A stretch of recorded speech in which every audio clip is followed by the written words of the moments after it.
Oi, gente. Hoje, às 10h30 da noite, após a novela Pantanal, na Rede Globo teremos o último debate presidencial e é claro que eu vou analisar. E esse debate, depois do debate, voltem aqui no canal que vai ter uma análise minha, né? Esse debate, ele pode ser decisivo porque todas as pesquisas estão mostrando que Lula ou está muito perto ou já ultrapassou um pouco da margem de vencer no primeiro turno.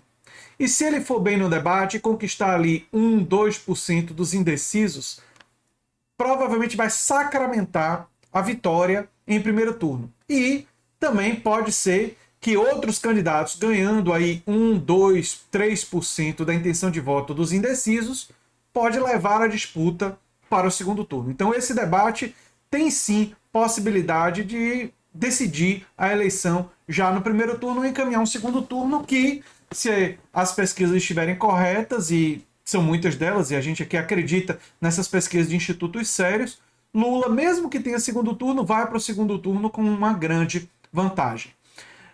Sobre quem vai estar lá. Estará lá Lula, líder nas pesquisas, Jair Bolsonaro, o atual presidente, Ciro Gomes, o terceiro nas pesquisas, mas ameaçado ali de perto pela Simone Tebet, Soraya Tronic também vai estar lá, do União Brasil, o Ciro Gomes é do PDT, o Jair Bolsonaro é do PL, o Lula é do PT, todo mundo sabe, e o Felipe Dávila do Novo, né?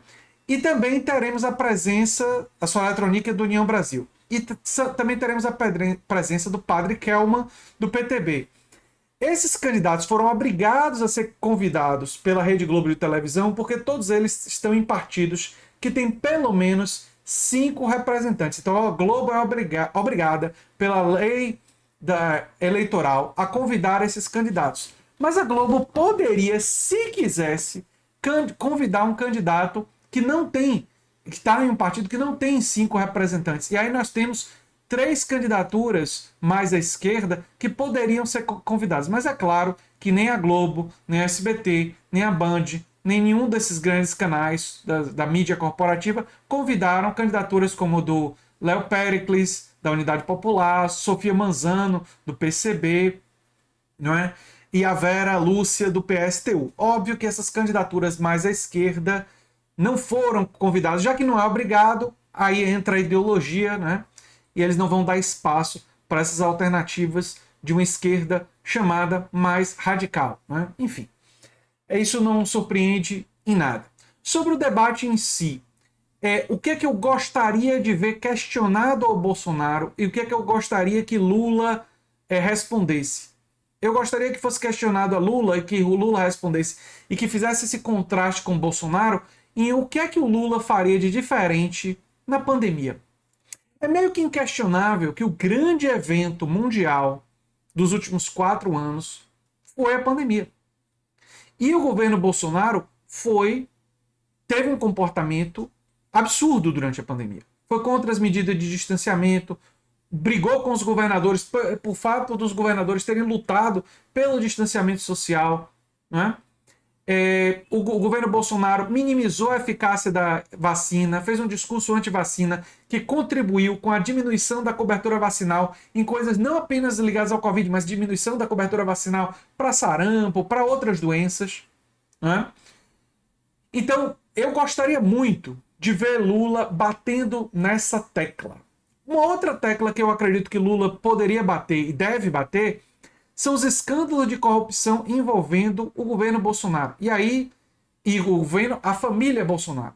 Os imóveis comprados com dinheiro vivo, as propinas, né, em barras de ouro, no MEC, o superfaturamento da vacina Covaxin, isso ele já tocou no debate anterior, mas me parece que são temas muito importantes para desfazer essa construção narrativa ideológica que o Bolsonaro tentou colocar como um governo sem corrupção, o que é uma mentira e uma falácia daquelas mais absurdas que a gente pode imaginar. Sobre a dinâmica do debate, o Bolsonaro vai ter um cabo eleitoral presente ao debate, que é o Padre Kelman, né? Que é, de fato, isso ficou demonstrado no debate anterior, uma pessoa que vai basicamente ao debate para defender uma agenda de extrema-direita e defender o Bolsonaro. Lula não terá um cabo eleitoral no debate, né? Os outros candidatos ali, a Soraya Tronic e a Simone Tebet, representam variações de uma direita, no caso da Simone Tebet, uma direita liberal, e no caso da Soraya Tronic, uma direita conservadora. O Novo representa a ortodoxia do pensamento liberal. Temos um candidato de um partido trabalhista, o Ciro Gomes, mas que optou por fazer tiros, né, tanto atacando fortemente o Bolsonaro quanto atacando fortemente o Lula. Então não vai encontrar ali um aliado, pelo contrário, né, os ataques mais recentes do Ciro têm sido duríssimos em relação ao Lula. Então o Lula tem essa desvantagem. Mas, por um outro lado, os candidatos vão ter que debater um pouco entre si também, o que é uma certa vantagem, e que não vão poder colocar o fogo, né, colocar a atenção, o alvo, o tempo todo no Lula. Alguns vão ter que atacar o Bolsonaro também em alguns momentos, que, aliás, foi o que aconteceu no primeiro debate na Band, né? A Simone Tebet, por exemplo, atacou mais o Bolsonaro do que o Lula naquele primeiro debate. Bem, esse debate, ele é um debate que é cercado por uma certa ansiedade por causa da provável grande audiência que vai ter.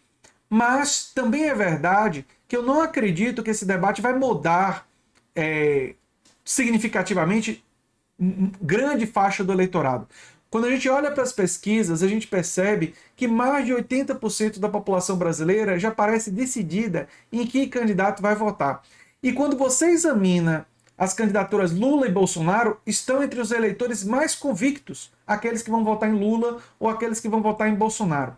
Os eleitores têm ali uns 4 a 5% de indecisos ainda. Mas quando você olha para os eleitores que estão dizendo que vão votar no candidato, mas que estão mais indecisos, esses são os eleitores de Ciro Gomes, de Simone Tebet, da Soraya Tronic. Né? São esses os eleitores que você percebe um certo grau de indecisão. E pode ser que depois desse debate, parte desses eleitores se distribua entre as candidaturas dominantes. Né? E para o Lula, basta ele pegar uma parte dos votos da Simone Tebet, uma parte dos votos do Ciro Gomes, e vale a pena lembrar que 51% dos eleitores de Ciro, segundo as pesquisas, entre 51 a 55, declaram que no segundo turno votariam em Lula, caso as opções fossem Lula e Bolsonaro. O que significa que tem ali um grupo de eleitores que entende, mais significativamente, que entende que Lula é a sua segunda opção na eleição. Então, uma das coisas interessantes para observar nesse debate vai ser qual vai ser a estratégia de Lula. Porque Lula precisa se defender dos ataques de Ciro, mas ele deve ser respeitoso com o PDT e respeitoso com os eleitores de Ciro, porque ele quer parte desses eleitores. E ele sabe que esses eleitores seriam importantes não só para decidir eventualmente a eleição em primeiro turno, mas até mesmo em um eventual segundo turno. Então ele precisa assumir uma postura respeitosa. E falas recentes do Lula dizendo que estaria disposto a dialogar com o PDT e até com Ciro, embora com Ciro eu acho mais difícil, parecem sugerir que essa deve ser a estratégia adotada por ele. O Bolsonaro provavelmente vai usar a estratégia que ele já tem utilizado. Atacar muito agressivamente o Lula e tentar destacar o auxílio emergencial que o seu governo foi contra e que inicialmente propôs R$200, como se fosse uma obra sua, para tentar seduzir parte do eleitorado mais pobre que, segundo todas as pesquisas, não está predominantemente com o Bolsonaro. Em relação à estratégia dos outros candidatos, é difícil de prever, mas é isso que vai tornar o debate interessante de assistir e de analisar. E é por isso que eu torço para que vocês voltem aqui depois do debate para assistir a minha análise do que aconteceu nesse debate. Eu sou André Teixeira Jacobina, o canal é a Nova Máquina do Tempo, e se você gosta do que a gente faz, se inscreve, dá um like, compartilha, quem sabe se torna membro ou apoiador do canal, quem sabe faz um dos nossos cursos. Um abração e até o próximo vídeo. Tchau, tchau.